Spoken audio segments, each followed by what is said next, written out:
নমস্কার, নর্মদে হর শিবকন্যা মা নর্মদাকে প্রণাম জানিয়ে শুরু করছি আজকের আলোচনা। আজকের এই যে আলোচনা 2026 সাল সেপ্টেম্বর মাসকে কেন্দ্র করে ধনু রাশি এবং ধনু লগ্নকে নিয়ে, অর্থাৎ আপনাদের রাশি লগ্নকে নিয়ে আপনাদের জীবনের নানান দিককে আমরা আলোচনায় তুলে ধরব এবং যা কিছু আমরা গোচরে পাচ্ছি সেই জায়গা থেকেই আমাদের আলোচনা।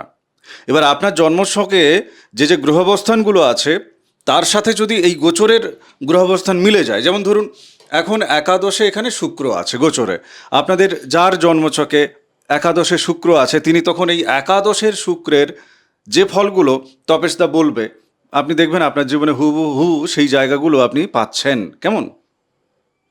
বাকি দশা অন্তর্দশা আরও নানান ফ্যাক্টর আছে, ওপর আমরা একটু যাই, ধীরে ধীরে যতটা ডেপতে যাওয়া যায়। আমি এই একাদশের শুক্রকে দিয়েই শুরু করি। তবেশদা, আয় রোজগার, উপার্জন বৃদ্ধি ইত্যাদি ইত্যাদি জায়গা কি দেখতে পাচ্ছ, বা এই একাদশের শুক্র এনাদেরকে কি কি ফল দেবে সোজা কথায়? এবার তুমি যা দেখতে পাচ্ছ। জন্মছকে শুক্র যদি শুভ স্থানে থাকে জাতক জাতিকার, হ্যাঁ, তাহলে অতি অবশ্যই আয় রোজগার বাড়িয়ে দেবে। এক নম্বর, কারণ একাদশপতি একাদশ স্থানে, তাহলে আয় রোজগার বৃদ্ধি অবশ্যই করবে। আর যারা প্রফেশনের সঙ্গে যুক্ত আছে তাদের প্রফেশনে কিন্তু বিপুল পরিমাণে সাফল্য এবং বিপুল পরিমাণে আয় রোজগার কিন্তু বৃদ্ধি পাবে, বা একাধিক আরও প্রফেশনে উনি সফলতা পাবেন বা সাকসেস হবেন, এই জাতীয় ব্যাপার কিন্তু দেখাচ্ছে। প্রফেশন বলতে এখানে মূলত কি জায়গাকে যোগ করছো? প্রফেশন বলতে তার মানে কি বলে, স্বাধীন পেশার সঙ্গে যারা যুক্ত, মানে সেটা উকিল হতে পারে, ডাক্তার হতে পারে, হ্যাঁ, তাই না? জ্যোতিষী হতে পারে, জ্যোতিষী হতে পারে, মানে নিজস্ব প্রফেশন। হ্যাঁ, আচ্ছা, বা যে কোনো একজন বিউটি পার্লার করে। ধর কেউ হকারি করেন, তো সেই মানুষটা তো স্বাধীন পেশায় আছেন, তাহলে তার ক্ষেত্রেও কি হ্যাঁ, আয় অবশ্যই, উপার্জন বাড়বে? অবশ্যই, অবশ্যই। এবার সে ধরো এটা দ্রব্যের জিনিস করে, পেশা বলতে কি মানে তার জ্ঞান দিয়ে যেটা, আচ্ছা, মানে তুমি প্রফেশন বলতে যেটা বলছো যেখানে জ্ঞানটাই হচ্ছে বিক্রি জ্ঞানটাই। হচ্ছে। এবার ভালো ঠাকুর করতে পারে, তাকে আপনি ভালো একটা বাড়িতে ঠাকুর বানানোর জন্য আপনি নিয়ে গেলেন। আপনার উকিল, কারণ সে পেশা আপনার কেস নিতেও পারে নাও নিতে পারে। একজন অ্যাস্ট্রোলজার, সে আপনার বিচার করতেও পারে নাও করতে পারে। কিন্তু যিনি হকারি করছেন তাহলে তার সাথে এগুলোর ফারাক কোথায় তিনি হয়ে তার যাচ্ছে? প্রোডাক্ট, একটা নির্দিষ্ট প্রোডাক্টটাকে তাকে কিন্তু এটা কিনতে হবে। হ্যাঁ, কেনা বেচা যুক্ত আছে। হ্যাঁ, কেনা বেচা যখনই যুক্ত আছে তখনই হচ্ছে সপ্তম ঘর। দেখুন আবার দেখুন একজন জ্যোতিষী প্রফেশন করে, তার মধ্যে আবার সে রত্ন বিক্রি করে, সে ভালো রত্ন তার হাত থেকে বিক্রিও হয়, দেখা যাবে তার একাদশের সঙ্গে সপ্তমের কানেকশন আছে। তবে যে সে প্রফেশনের সঙ্গে একটা বিজনেসকে জড়িত, মানে দেখা যাবে সে রত্নটাকে বিক্রি করতে পারছে। একজন ডাক্তারবাবু, তিনি দেখা গেল সঙ্গে কি ঔষধের ব্যবস্থাও করে রাখছেন, মানে পাশের দোকানটা তারই নিজের। তাহলে সে কি করলো, তার যদি সপ্তমের সঙ্গে একাদশের একটা ভালো সম্পর্ক থাকে, তাহলে প্রফেশনের সঙ্গে তার বিজনেস, প্রফেশনও হলো বিজনেসও হলো। বোঝা গেল ব্যাপার? তাহলে দুটোকে একসঙ্গে একটা জয়েন্ট হয়ে যে প্রফেশন প্লাস ব্যবসা। আচ্ছা, মানে যেখানে জ্ঞান এবং দ্রব্য বা কিছু একটা প্রোডাক্ট দুটো একসাথে কানেক্টেড হচ্ছে। এখনকার এই যে শুক্র, এই শুক্র তাহলে যারা স্বনিয়োজিত পেশায় আছে, যেখানে প্রোডাক্টের কোনো গল্প নেই, যেখানে মেধাটাই হচ্ছে প্রোডাক্ট, সেই জায়গাগুলোতে ভালো ফল দিচ্ছে। এবার ধরো যারা চাকরি বাকরির সাথে যুক্ত আছে, চাকরি বাকরির সাথে যারা যুক্ত আছে, যদিও তাদেরও উপার্জনের জায়গা তো এই তোমার শুক্র নিশ্চয়ই ইন্ডিকেট করছে না? শুক্র অবশ্যই করছে একাদশপতি যেহেতু, এবং তাদের ক্ষেত্রে কি চাকরি বাকরির যোগ কি, মানে এই ভালো সময়ে তাদের একটা প্রমোশন হয়ে গেল, ভালো সময়ে তারা একটা বোনাস পেল, ভালো সময়ে তাদের কিছু বেতন ইনক্রিজ হলো, এই ব্যাপারগুলো হবে। নতুন চাকরি পাওয়ার যে জায়গাটা, দশমপতি তিনি নবমে চলে গেছেন, রবির সাথে যুক্ত হয়েছে, কেতুর সাথে যুক্ত হয়ে গেছে। হ্যাঁ, ষষ্ঠপতি শুক্র সে একাদশে বসে আছে। তাহলে কোথাও উপার্জন বৃদ্ধি হতে গিয়ে চাকরিটা হলো না, এইরকম জায়গাটা কি? সব থেকে আগে দেখুন আপনার লগ্নপতি না অষ্টম স্থানে, লগ্নপতি অষ্টমে আছে। এখন চাকরি করতে গেলে আপনার মতিগতিটা ঠিক লাগবে আগে, যাই কাজ করুন। এখন সেই মতিগতির যে অধিপতি, আপনার শরীর স্বাস্থ্যের যে অধিপতি, যে আপনাকে কন্ট্রোল করে পুরো জায়গাটাকে, বৃহস্পতি, সে কিন্তু নিজেই অষ্টম স্থানে। এত কিছু ভালো থাকলেও জাতক জাতিকা কতটা ভালো সেখান থেকে তুলতে পারবে তার জন্মছকের বৃহস্পতির উপর নির্দেশ করবে। এবার তার জন্মছকে এই সময় যদি বৃহস্পতি যদি জন্মছকে পীড়িত থাকে এবং সেই বৃহস্পতি দেখা গেল জন্মছকে অষ্টম স্থানে অবস্থান করছে, তাহলে তার ক্ষেত্রে কিন্তু এই সময়টা খুব ভালো। এই যে আয় যে বললাম, সে আয় হলেও সে আয়টা ঠিক কাজে লাগাতে পারবে না, আয়টা ঠিক ধরতেও পারবে না, আয়টাকে ঠিক কবজাও করতে পারবে না, বা সে ততটা আয়ের স্রোতও তার কিন্তু দেখা দেবে না, কিছু না কিছু ব্যাঘাত ঘটবে। কিন্তু যার বৃহস্পতি জন্মছকে শুভ আছে তার ক্ষেত্রে কিন্তু অতটা ব্যাঘাত কিন্তু ঘটবে না, উপার্জনটা তার বাড়লো। ব্যবসায়িক জায়গাটাকে নিয়ে যদি এবার একটু ডিটেলসে আমরা দেখি, ব্যবসায়িক জায়গা থেকে সফলতা বা ব্যবসায়িক জায়গা থেকে নিজেদেরকে বৃদ্ধি করা, এই জায়গাগুলো এবং কোন কোন বিজনেসের ক্ষেত্রে, এবং ওনাদের জন্মছকটাকেও তুমি একটু যদি বলে দিতে পারো গ্রহ অবস্থানটা, যে এনাদের ক্ষেত্রে ভালো, এনাদের ক্ষেত্রে এতটা ভালো নয়। এবার যাদের ভালো নয় তারা কি করবে তারা জানে, আমাদের সাথে যোগাযোগ করতেও পারে, নাও করতে পারে। এখন দেখুন, আপনার পঞ্চমের অধিপতি, হ্যাঁ, পঞ্চম মানে আপনার পূর্ব পুণ্য, পঞ্চম মানে আপনার সফলতা, পঞ্চম মানে আপনার মেধা বুদ্ধি, পঞ্চম আবার সন্তানও। ঠিক। সে এখন সপ্তম স্থানে অবস্থান করছে। এমন হতে পারে সন্তানের সহযোগিতায় বা সন্তান এমন আপনাকে বুদ্ধি প্রদান করলো, সেই বুদ্ধিটা আপনি ব্যবসা ক্ষেত্রে লাগালেন, বিরাট সফল হয়ে গেলেন। এমন হতে পারে আপনার প্রেমিক বা প্রেমিকাও সফলতা পিছনে অবদান থাকতে পারে। এমন হতে পারে কেউ কিছু করলো না, আপনি এমন বুদ্ধি প্রয়োগ করলেন বা মেধা প্রয়োগ করলেন যে আপনার ব্যবসা ক্ষেত্রে দারুণ সফলতা, দারুণ সাকসেস হওয়ার সম্ভাবনা রয়েছে। কাদের রয়েছে? যাদের জন্মছকে মঙ্গল শুভ এবং সপ্তমপতি বুধ, সে জন্মছকে শুভ। এবার যদি দেখা যায় মঙ্গলও অশুভ এবং বুধও অশুভ, তাহলে কিন্তু এই যে ফলাফলটা বলছি তখন কিন্তু তাদের ক্ষেত্রে এতটা ভালো ফলাফল হবে না। আচ্ছা, মঙ্গল অশুভ কারোর আছে, তিনি তার জীবনের কি ঘটনা থেকে শিক্ষা নিতে পারেন যে হ্যাঁ আমার মঙ্গলটা অশুভ? মানে এর সংকেত কি, গোপন সংকেত? সব থেকে বড় কথা দেখুন, আপনার এই রাশি বা এই লগ্নের ক্ষেত্রে পঞ্চমের অধিপতি মঙ্গল। তাহলে পঞ্চমের অধিপতি মঙ্গল মানে কি, সে আপনার 1 নম্বর বুদ্ধিমত্তার অধিপতি। তাহলে আপনার বুদ্ধিমত্তার জায়গা আপনার ভালো হবে, আপনি ছোটবেলা থেকে ভালো রেজাল্ট করে আসবেন পড়াশোনার ক্ষেত্রে। প্রেমের ক্ষেত্রে আপনার ভালো হবে। আপনার সন্তানের পরবর্তীকালে আপনার প্রেম থেকে বিবাহ হওয়ার সম্ভাবনা এবং প্রেম থেকে সফলতা পাওয়ার সম্ভাবনা, এবং আপনার বুদ্ধিমত্তাগুলো আপনি কাজে লাগাতে পারবেন। সব থেকে বড় কথা, আপনার যে ট্যালেন্টগুলো আছে পঞ্চমপতি ভালো মানে আপনি কাজে লাগাতে পারবেন। তারপরে যদি দেখেন যে আপনার সন্তান খুব ভালোভাবে হয়ে গেছে, তো আপনার পঞ্চমপতি মঙ্গল ভালো আছে। আর সাধারণভাবে যদি দেখতে হয়, রক্ত রিলেটেড সমস্যা থাকবে না যদি মঙ্গল শুভ থাকে। মঙ্গল শুভ থাকলে সে মেজাজ কখনো হারাবে না, যথেষ্ট সে ঠান্ডা মেজাজি, রাগ জেদ্দার থাকবে, কিন্তু কোনখানে সে রাগ দেখাবে আর কোনখানে দেখাবে না এটা তার কন্ট্রোলে থাকবে। অবশ্যই মঙ্গল শুভ থাকা মানে তার রক্ত রিলেটেড সমস্যা হবে না। অবশ্যই মঙ্গল শুভ থাকা মানে তার ভাইয়ের সঙ্গে ছোট ভাইয়ের সঙ্গে সম্পর্ক জায়গা প্রবলেম হবে না। অবশ্যই মঙ্গল শুভ থাকা মানে তার নামে জায়গা জমি হবে বা থাকবে। অবশ্যই মঙ্গল তার মধ্যে একটা শক্তি বা ক্ষমতা কাজ করবে, তার মধ্যে একটা উদ্যম কাজ করবে, তার মধ্যে একটা যে কোনো কাজে তার মধ্যে একটা স্পিড থাকবে, উদ্যম থাকবে, শক্তি থাকবে। আর যখনই মঙ্গল দুর্বল, ভাববেন সে মেজাজ হারিয়ে ফেলতেছে। যখনই মঙ্গল দুর্বল, দেখবেন সে অল্পতেই তার রেগে যাচ্ছে, মাথা গরম করে ফেলতেছে, হুটহাট আজে বাজে কথা বলে, মাথা গরমের জন্য সেই মুহূর্তে কি বলে ফেলতেছে, পরে গিয়ে মনে করতেছে না এ তো আমার বলাটা ঠিক হয়নি, বা এই মানুষটার সঙ্গে এই ব্যবহার করা ঠিক হয়নি।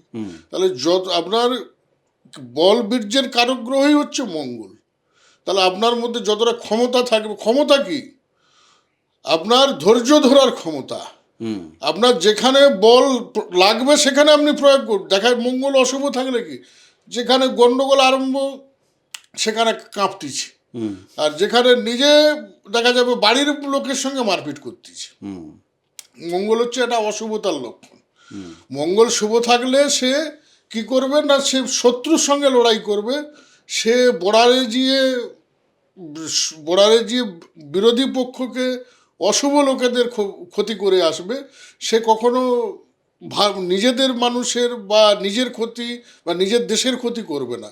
যখনই মঙ্গল পীড়িত হয়ে যাবে, সে তখন কি করবে, নিজের থেকে নিজের দেশের ক্ষতি, নিজের ক্ষতি। মঙ্গল পীড়িত হলে কি উগ্রপন্থী হয়ে যায়। তার মধ্যেও শক্তি ক্ষমতা আছে, কিন্তু সে শক্তি ক্ষমতাটা বাজেভাবে ব্যবহার করতেছে। আর মঙ্গল শুভ থাকা মানে তাদেরকে সেই যে অশুভ মঙ্গল বিগড়ে গেছে তাকে সাহায্য করার জন্য হচ্ছে শুভ মঙ্গল। আমি এখানে একটা প্রশ্ন রাখি তোমার কাছে, খুব ইন্টারেস্টিং একটা বিষয় হবে যারা দেখছেন এই মুহূর্তে তাদের জন্য। সাংসারিক জীবনে ভাই ভাইদের মধ্যে জায়গা জমিকে কেন্দ্র করে লিটিগেশন, মামলা মোকদ্দমা ইত্যাদি ইত্যাদি হয়। এবার ধরো আমাদের কাছে যে জাতকটি মানে যে ব্যক্তিটি যোগাযোগ করেছে, আমি তাকে দেখছি যে তার মঙ্গল পীড়িত নয়, কিন্তু তার জীবনে এই মামলা মোকদ্দমা ইত্যাদি ইত্যাদি জায়গায় সেটা কিন্তু তাকে পেতে হচ্ছে। কেমন? তো এক্ষেত্রে তার পরিবারের যার মঙ্গল পীড়িত আছে, যার মঙ্গল পীড়িত নয় তাকে পেতে হচ্ছে ঝামেলা। কেননা যার মঙ্গল পীড়িত আছে সে তো নিজেই পরিবারের মধ্যে উৎপাত মাচাচ্ছে, পরিবারের বাকি সবাইকে তো তখন তো ঝেলতে হচ্ছে না জিনিসটা, সেই উৎপাতটা সহ্য করতে হচ্ছে। এবার পরিবারের লোক যোগাযোগ করলো যে আমার এই দাদাটি কি এই ভাইটি এ অহেতুকভাবে জায়গা জমি নিয়ে ওকে 5 কাঠা জায়গা বেশি দেওয়া হচ্ছে, তা সত্ত্বেও মানছে না, তা সত্ত্বেও মামলা মোকদ্দমা করতে ছুটে চলে যাচ্ছে, কি মামলা মোকদ্দমা ঠুকে রেখে দিয়েছে। 5 বছর ধরে মামলা মোকদ্দমা চলছে আর প্রত্যেকের গোঁপদাড়ি সাদা হয়ে যাচ্ছে, ঠিক আছে, বয়স বেড়ে যাচ্ছে। তো বাড়ির লোক যদি তার মঙ্গলের প্রতিকারটা করে দেয়, তাহলে এই আইনত জায়গার যে ঝামেলা যে করছিল, যার উৎস সে তো জানে না, যার মঙ্গল পীড়িত সে তো জীবনে স্বীকার করবে না, সে তো নিজে রিয়েলিটিটা বুঝতেই পারছে না। তাহলে তার কি সমাধান হয়ে যাবে? এই মামলা মোকদ্দমা থেকে বেরোনো যাবে? দেখুন, সব থেকে বড় কথা হচ্ছে যদি মঙ্গল আগে প্রথমে আসি, যদি তার মঙ্গল শুভ থাকে। মঙ্গল অশুভ মানে আপনাকে ভাইয়ের সঙ্গে, ছোট ভাইয়ের সঙ্গে সম্পর্ক ভালো রাখতে দেবে না, মঙ্গল পীড়িত মানে। আমি বলছি ধরো আমার মঙ্গল পীড়িত নয়, আমার ভাইয়ের মঙ্গল পীড়িত, তাহলে ভাই তো নিশ্চয়ই সে তার দাদার সাথে সম্পর্কটা ভালো রাখছে আমি না। এই জন্যই আবারও কথাটা রিভাইজ করছি, হ্যাঁ আরো ভালো যদি ডিটেলসে বলতে চাই। হ্যাঁ প্লিজ ঠিক আছে, বলো বলো, কেন এটা ঘর ঘর কা কাহানি আর কি। একটা যদি ভাইয়ের যদি দেখেন এই ভাইয়ের মঙ্গল পীড়িত রয়েছে, তার যে পরের ভাই, এমনকি ভাইও ছাড়ুন, তার নিজের যে মাতা, তার নিজের যে পিতা, তারও পর্যন্ত মঙ্গল পীড়িত রয়েছে। আপনাকে 100% গ্যারেন্টি আমি মিলিয়ে দেখিয়ে দেবো। মানে আমরা সেই কালসর্প দোষের মতো করেই, যেমন বংশ পরম্পরায় দোষটা আসতে থাকে, মাথা তুলে সাত পুরুষ। দোষ নয়, যদি ভালো করে, খুব ভালো করে যদি বিচার, যারা সূক্ষ্ম বিচার করতে জানে, তারা শুধু কালসর্প দোষ নয়, যদি জন্মছকে তার পিতামাতার বা তার দাদু ঠাকুমার, ছেড়ে দেন পিতামাতা, তার দাদু ঠাকুমার বৃহস্পতিও যদি পীড়িত থাকে, তার পর সবগুলোই বৃহস্পতি পীড়িত। আমি এটাই বলতে চাইছি, এই জায়গাটা একটু একটু ক্রোনোলজিটা জুড়ে দিই। আমরা পূর্বপুরুষদের থেকেই তো শরীর প্রাপ্ত করি। আমার এই শরীর আমার বাবা মায়ের জায়গা থেকেই আমি পেয়েছি, তো বাবা মায়ের ডিএনএ আমার শরীরের মধ্যে আছে। আর আমরা জন্মছক যখন দেখি, সেখানে কিন্তু ওই বাবা এবং মায়ের তরফের, সে কালসর্প হোক, বৃহস্পতি খারাপ হোক, মঙ্গল খারাপ হোক, এগুলো কিন্তু বংশ পরম্পরায় কিন্তু বহন হতে হতে থাকে। এবারে আপনি বাইরের চোখে সূক্ষ্ম মানে সাধারণ বিচারে আপনি ওই জাতকটির দেখেছেন যে মঙ্গল পীড়িত নয়। হ্যাঁ, যে এই লোকটার মঙ্গল পীড়িত নয়, একে ঝামেলায় পড়তে হচ্ছে। কিন্তু আমরা কি করি, একটা বিচারটাকে পিউরিফাই করার জন্য অনেকগুলো সাবজেক্ট প্রয়োগ করি, একদম, যাতে অরিজিনাল কোন গ্রহটা পীড়িত সেজন্য একদম ছাকা হয়ে ধরা পড়ে। সেজন্য 4-5 দিক থেকে ইন্ডিকেশন হয় যে না, ওই বেটাই পীড়িত, ওই বেটাই পীড়িত, ওই বেটাই পীড়িত। ঠিক আছে, তো সেই কারণে একটা কোনো সাবজেক্ট মানে একটা কোনো ছাঁকনি দিয়ে আপনি জিনিসটাকে ছাঁকিয়ে অনেক কিন্তু ময়লা কিন্তু আপনার কিন্তু ধরা পড়বে না। কারেক্ট। যখন আপনি বারবার যখন ওই সবগুলো যখন ফিল্টার যখন প্রয়োগ করবেন না, ও বেটা 100% ওর মঙ্গল পীড়িত আছে, এবং পুরো পরিবারেরও আছে, একদম পুরো ফ্যামিলি, পুরো বংশের। নইলে সবাই মিলে লড়াইটা হবে কি করে? হ্যাঁ, কারেক্ট। তবে গিয়ে দেখুন সে কিন্তু ছোট ভাইয়ের সঙ্গে তার সম্পর্ক, জমি জায়গা নিয়ে সমস্যাটা কেন লাগিয়ে দিল, যাতে এদের মধ্যে সম্পর্ক ভালো না থাকে। এবার মঙ্গল পীড়িত মানে কি, এর ভাগ্যে জমি জায়গার অবস্থা খারাপ আছে, খারাপ আছে মানে তো তোমাকে নিয়ে তো পীড়া করবেই, তোমাকে তো দিতে চাইবে না। আর তোমার ভাগ্য যদি সত্যি ভালো থাকে, মঙ্গল যদি শুভ থাকে, তো বাড়িতে বসে ঘুমাবে, তোমার নামে জমি হবে।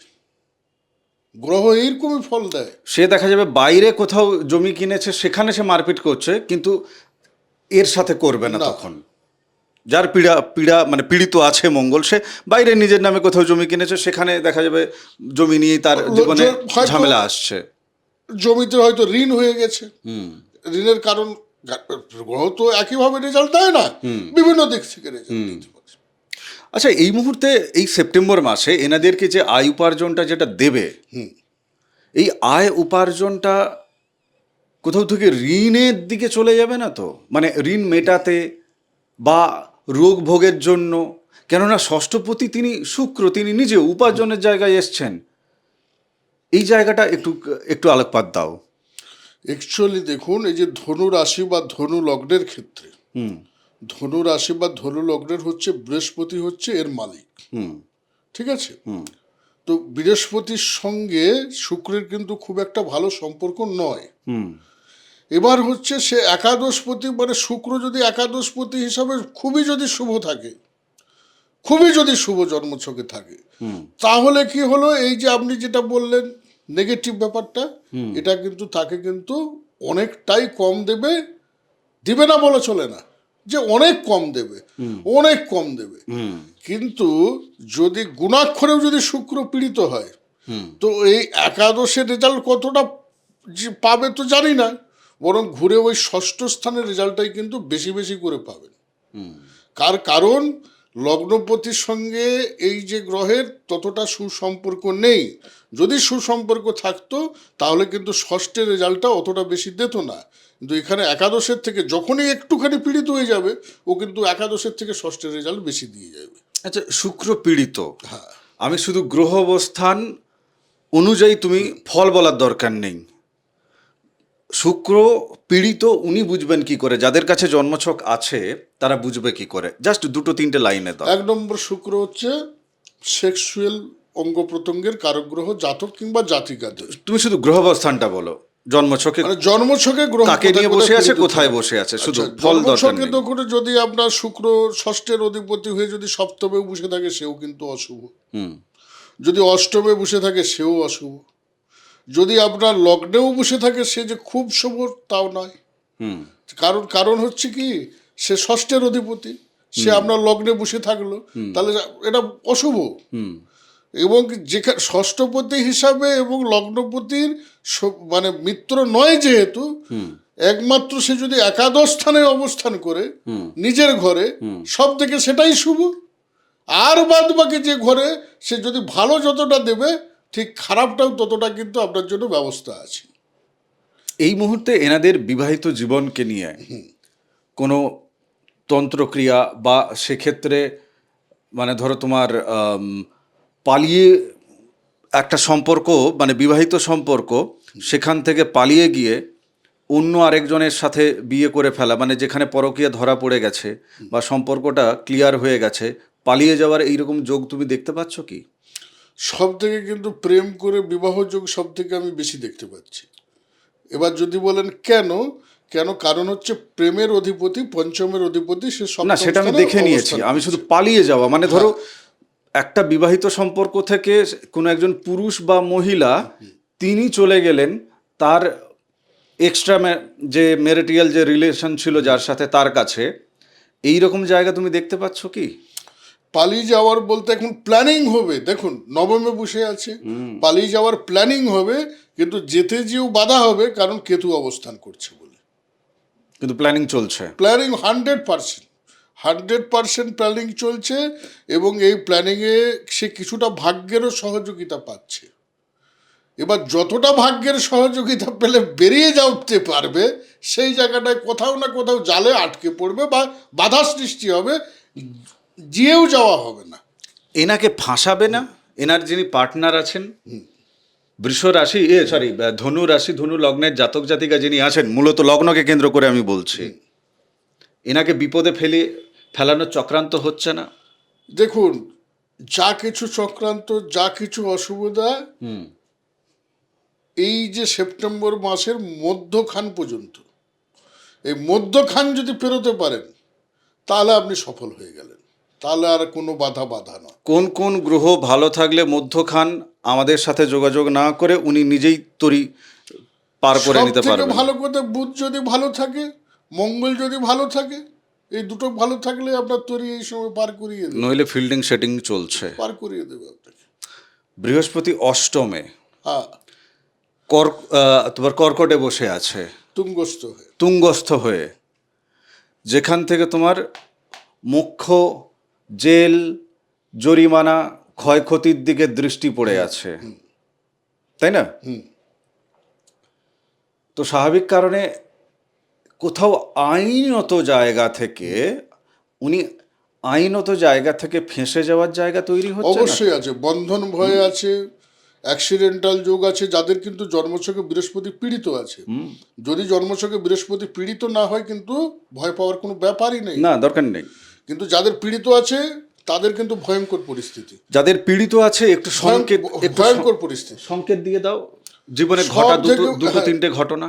লিভারের সমস্যা 100%, শরীর স্বাস্থ্য ভালো যাবে না, হঠাৎ করে এই সময় ডাক্তারবাবুরা বলবে অপারেশন হওয়ার যোগফোগ, গৃহে শান্তি থাকবে না, মন মেজাজও ভালো যাবে না, পরিবারের মানুষের সঙ্গেও ভালো মিলটিল থাকবে না, মায়েরও শরীর স্বাস্থ্য ভালো যাবে না, বন্ধু বান্ধবের সঙ্গেও ভালো সম্পর্ক থাকবে না, গৃহ সুখ, মানসিক সুখ সবই কিন্তু নষ্ট, শারীরিক সুখও নষ্ট, সঙ্গে লিভার রিলেটেড সমস্যা, হজম রিলেটেড সমস্যা এবং লিভার রিলেটেড বড় কোনো রোগ ভোগে কিন্তু ভোগার একটা সম্ভাবনা থাকবে।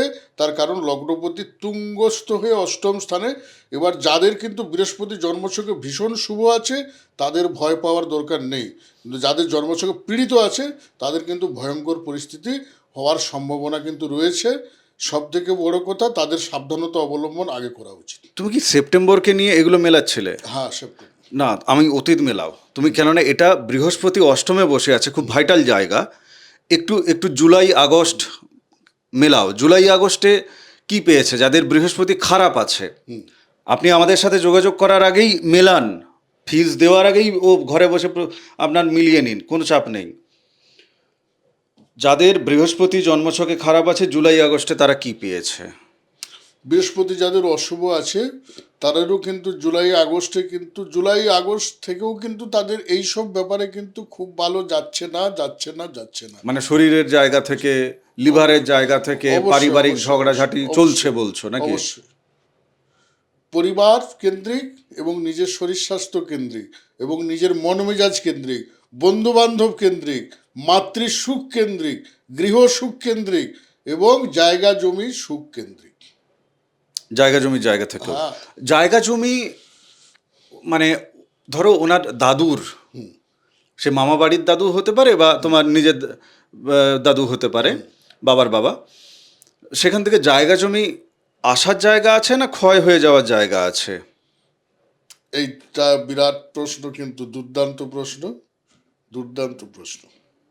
যাদের জন্মছকে এই সময় অষ্টমপতি যাদের জন্মছকে অবস্থান করছে, মানে বৃহস্পতি আপনার অষ্টমেই আছে, হ্যাঁ, এসে সর্ষের মধ্যে ভূত থাকার মতো। কি হলো, তাদের এত কিছু খারাপ সত্ত্বেও হঠাৎ করে কিন্তু দাদুর সম্পত্তি, হঠাৎ করে কারো মৃত লোকের সম্পত্তি, হঠাৎ করে ওই কি বললাম না যে কোনো মানুষ হয়তো অ্যাক্সিডেন্ট হলো, তার জিনিসপত্র পেয়ে গেল। শ্বশুর বাড়ির সম্পত্তি পাবে তো, সেটা মারা যাওয়া থেকে শ্বশুর বাড়ির সম্পত্তি আসতে পারে, আর নিজের বাবার থেকে, নিজের বংশের ট্রেল থেকে, হ্যাঁ, গুপ্তধন, মানে সে গুপ্তধন প্রাপ্তির মতো সেইভাবে আর কি। হঠাৎ করে, মানে ওনার আগে থেকে কোনো সিদ্ধান্ত নেই, আগে থেকে উনি গুণাক্ষরেও জানে না যে এই সম্পত্তি আমার হতে পারে, মানে সে লটারি লাগার মতো। লটারি লাগার মতো। লটারি লাগার মতো। কিন্তু আমি আরেকটা জায়গায় দেখতে পাচ্ছি যে ওই সম্পত্তিকে কেন্দ্র করে উনি যে দীর্ঘদিন ধরে লড়াইটা করছিলেন সেটাতে উনি সফল হচ্ছেন, এবং কিছু ক্ষেত্রে তুমি সম্পত্তিটা না উনি ওনার স্ত্রীর নামে করবেন। অষ্টম সম্পদটা স্ত্রীর নামে, তাই তো? উনি স্ত্রীর নামে জায়গা জমিটা করে দেবেন। হ্যাঁ, করার সম্ভাবনা রয়েছে, কারণ স্ত্রীরও প্রাপ্তির যোগ রয়েছে, কারণ সপ্তমে মঙ্গল অবস্থান করছে এবং মঙ্গলটা তো অবশ্যই পঞ্চমপতি, এবং সেই হিসাবে মঙ্গল কিন্তু এই ধনু রাশি লগ্নের জন্য শুভ গ্রহ। হ্যাঁ, প্রাপ্তির যোগ রয়েছে, তবে ওনার প্রাপ্তি সবের আগে। আবার ওনার প্রাপ্তি আগে, সবার আগে ওনাকে তো প্রাপ্ত করতে হবে, তারপরে উনি হয়তো স্ত্রীকে ট্রান্সফার করলো বা অন্য কাউকে, সেটা আলাদা ব্যাপার। এখানে আরেকটা টুইস্ট আছে তপেশদা, আরেকটা টুইস্ট আছে। ওনার থেকে মানে যিনি ধনু রাশি ধনু লগ্নের জাতক জাতিকা, ওনার থেকে ওনার স্ত্রী পাওয়ার চেষ্টা করছে না তো? সপ্তমপতি আপনার বুধ, ঠিক আছে, সে চেষ্টা অবশ্যই করবে। নবম স্থানে আছে, তাকে ভাগ্যও সহযোগিতা করার চেষ্টা করবে। কারণ দেখুন, আপনি পাওয়া মানে আপনার সঙ্গে আপনার স্ত্রীর একটা জায়গা কিন্তু থাকে একে ওপর উভয়ের, ঠিক আছে। সেই জায়গা থেকে এখন মিক্সিং ব্যাপার একটা সৃষ্টি হয় যে কোনো ব্যাপারে। আপনার শরীর খারাপ হওয়ার দেখবেন কিছুদিন পরে হয়তো স্ত্রীর শরীর খারাপ হতে পারে, ঠিক আছে। আপনি যেটা খাচ্ছেন সেই খাবারটাই তো আপনার স্ত্রী খায়, মানে কতটা গ্রহগত ম্যাচিং থাকলে, যদিও সপ্তমপতি উল্টো, কিন্তু উল্টো হলেও সেখানে অনেক ম্যাচিং থাকে বলেই আপনাদের যোগাযোগটা হয়, বিবাহটা হয়, মনের মিলটা হয়, দুজনের দেখা হয়। তার আগে হয়তো কেউ কাউকে জীবনে চিনতেই না। তারপরে কি করে এত বছর এত জীবনটা কাটাচ্ছেন। গ্রহগত তো বিশাল মিল থাকা অবশ্যই চাই, না হলে হতে পারে না। এমনি বন্ধু বান্ধবের মধ্যেও দেখবেন যে দুটো বন্ধু আপনার দেখা গেল চেম্বারে আসছে, ওই দুজনেরও একই সেম প্রায় গ্রহ, একটা দুটো গ্রহ বাদ দিয়ে। আমাদের চেম্বার নেই, যা সব অনলাইনে বলছি আর কি। ধরুন আপনার সঙ্গে দুজন বন্ধু দীঘা বেড়াতে যাচ্ছে, তিনজন বেড়াতে যাচ্ছে, ওই তিনজনের দেখা যাবে কমন দুটো তিনটে করে গ্রহ পীড়িত। ওই ওই ওই দেখা যাবে এরও মঙ্গল শনি পীড়িত, ওরও মঙ্গল শনি পীড়িত, তারও মঙ্গল শনি পীড়িত। হ্যাঁ, নইলে খাস দোস্ত হলো কি করে? এবারে এত কিছুর মধ্যে আমি বলছি, এত শরীর স্বাস্থ্য খারাপ যাবে, মন মেজাজ খারাপ যাবে, এত কিছু খারাপ যাবে, তার মধ্যেও কিছু কিছু মানুষের ভালো যাবে। কাদের ভালো যাচ্ছে? যারা পুরোপুরি আধ্যাত্মিক জগতের সঙ্গে যুক্ত, কারেক্ট, যারা তন্ত্র মন্ত্রের সঙ্গে যুক্ত, যারা আধ্যাত্মিক কর্মের সঙ্গে যুক্ত, শুভ তন্ত্র মন্ত্র। আর ধরুন ডাক্তারদের খুব ভালো যাবে, খুব ভালো যাবে, সার্জন যারা আছে ডাক্তারদের। তারপরে যারা ডিটেকটিভ ব্যাপারে যারা রিসার্চ করছে, সে রিসার্চের সঙ্গে যুক্ত আছে, মানে তার শরীর খারাপ যাবে না। সে তো বলবে আমার সত্যি কথা শরীর খারাপ যায়নি। যে আধ্যাত্মিক জগতে আছে তার তো শরীর খারাপ যাবে না, কারণ সে অষ্টমের ফলটা নিয়ে নিচ্ছে এই মুহূর্তে। বরং আরো আপনি গুপ্ত কিছু, এই মুহূর্তে যারা দেখা গেল জ্যোতিষ শিখতে ঢুকে যাবে, কোথায় বলছি, জ্যোতিষ শিখতে ঢুকে গেল, বা যে কোনো তন্ত্র শিখতে ঢুকে গেল, রেইকি শিখতে ঢুকে গেল, কেউ ডাক্তারি শিখতে ঢুকে গেল, তাদের ক্ষেত্রে তো শরীর স্বাস্থ্য নিয়ে প্রবলেম, মন মেজাজ নিয়ে হবে না, কারণ তারা অষ্টমের রেজাল্টটাকে আলাদাভাবেও প্রয়োগ করে দিচ্ছে, তাদের ক্ষেত্রে প্রবলেম নেই। যাই হোক, আজকের এপিসোড আমি এখানেই বিরাম দিই। আপনারা যারা এত সময় দেখলেন, আপনাদের ধন্যবাদ জানাই। আপনাদের মতামত, প্রশ্ন যদি কিছু থাকে লিখবেন। অনেকে জন্ম তারিখ জন্ম সময় নেই লেখেন কমেন্ট বক্সে, দরকার নেই। হাতের ছবি, দুই হাতের ছবি সুন্দরভাবে তুলবেন মোবাইলে, ও জুম করে দেখে নেবেন যে রেখাগুলো দেখা যাচ্ছে কিনা, আমাদেরকে পাঠাবেন, ফিস দেবেন, তবে তা সব বলে দেবে আপনার। আপনি কেন বুকিং নিচ্ছেন আপনার বলার দরকার নেই। আপনি কেন আপনার জন্ম তারিখ জন্ম সময় দিয়ে বুকিং নিচ্ছেন বা হাতের ছবি দিয়ে বুকিং নিচ্ছেন আপনার বলার দরকার নেই। আমরাই বলে দেবো যে আপনার কি কি প্রশ্ন আছে, কোন কোন প্রশ্নের উত্তর জানার জন্য আপনি যোগাযোগ করছেন, ও কাজ আমাদের। কেননা যে জ্যোতিষী অতীত মেলাতে পারে, বর্তমান মেলাতে পারে, তার কাছ থেকেই ভবিষ্যতের কথা আপনি যদি শোনেন তাহলে আপনি ঠিকঠাক শুনছেন। কেননা আপনার জীবনের অতীত, আপনার জীবনের বর্তমানে কি ঘটছে, এ তো আপনি ছাড়া আর কেউ ভালো জানে না, তাই না? আপনার তো প্রমাণ চাই না। আমরা অনলাইনে পরিষেবা দিই, মুখের সামনে আমরা কাউকে দেখি না, থাকে আমাদের হাতের ছবি বা জন্মছক। তো জ্যোতিষ এই যে বিদ্যা, এই শাস্ত্রের উপর সেই জ্ঞান প্রজ্ঞা থাকলে পরে সামনে থেকে আপনাকে ম্যানেজমেন্ট করার দরকার পড়ে না, যে আপনি না অসাধারণ, সত্যিই আপনি ফোন করেছেন, এত সুন্দর কথা বলছেন। আমরা এগুলো নিয়ে কথা বলি না, আমরা কথা বলি আপনার জীবনকে নিয়ে। আপনার আত্মা কি চাইছে,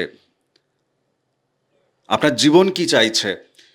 এই আত্মা তো বহুবার শরীর ধারণ করেছে, এবারেও শরীর ধারণ করেছে। আপনি এপিসোড দেখছেন, আমি বানাচ্ছি, আমাদের সবারই দশা একই।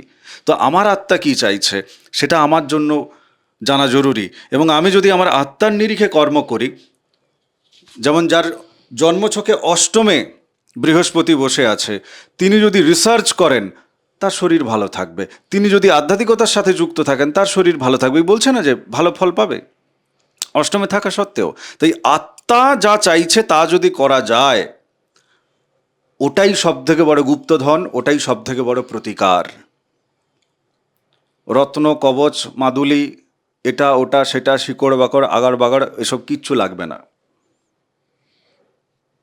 যারা ধনু রাশি বা ধনু লগ্নের সন্ন্যাসী তারা ভালো থাকবে।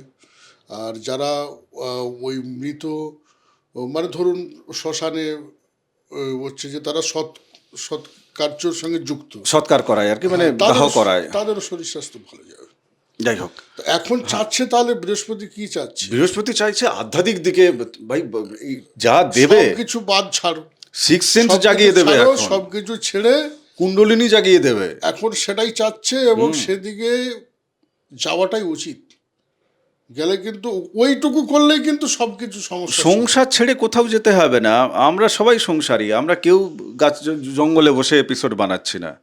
আপনিও সংসারেই থাকবেন। সংসারে থেকে আগে তো নিজেকে জানুন, নিজের জীবনকে জানুন। সংসারের থেকে শুধু চাচ্ছে কি একটুখানি আধ্যাত্মিকতা, আর কিছু চাই না। হ্যাঁ, এবার সেটা কি মার্গে হবে, কেমন করে করতে হবে, এই পুরো গাইডটা নিয়ে নেবেন, পুরো গাইডটা নিয়ে নেবেন তপস্তার থেকে। বাকি যে যে জায়গাগুলো আপনার প্রশ্ন থাকবে আরও অন্যান্য, আপনি পুরো কাগজে লিখে রাখবেন, সব প্রশ্নের উত্তর নিয়ে নেবেন। এক প্রশ্নকে 10বার রিপিট না করে আপনি করুন না 15-20টা প্রশ্ন, কি যায় আসে। যথেষ্ট টাইম দেওয়া হয় আমাদের তরফ থেকে, তার মধ্যে হয়ে যাবে, কোনো অসুবিধা নেই। এই তো দেখুন না, এই এপিসোডে আপনি লিখুন একবার আমি কতগুলো প্রশ্ন করেছি, অনেক প্রশ্ন করেছি আমি। ভালো থাকুন, সুস্থ থাকুন, ভক্তির পথে থাকুন। যারা ফেসবুকে দেখলেন তারা ইউটিউব চ্যানেলে আসতে পারেন, প্লেলিস্ট বানানো আছে ধনু লগ্নের ওপর, আরও অনেক ভিডিও বানানো আছে, আপনারা দেখতে পারেন। যাই হোক, নমস্কার, নর্মদে হার।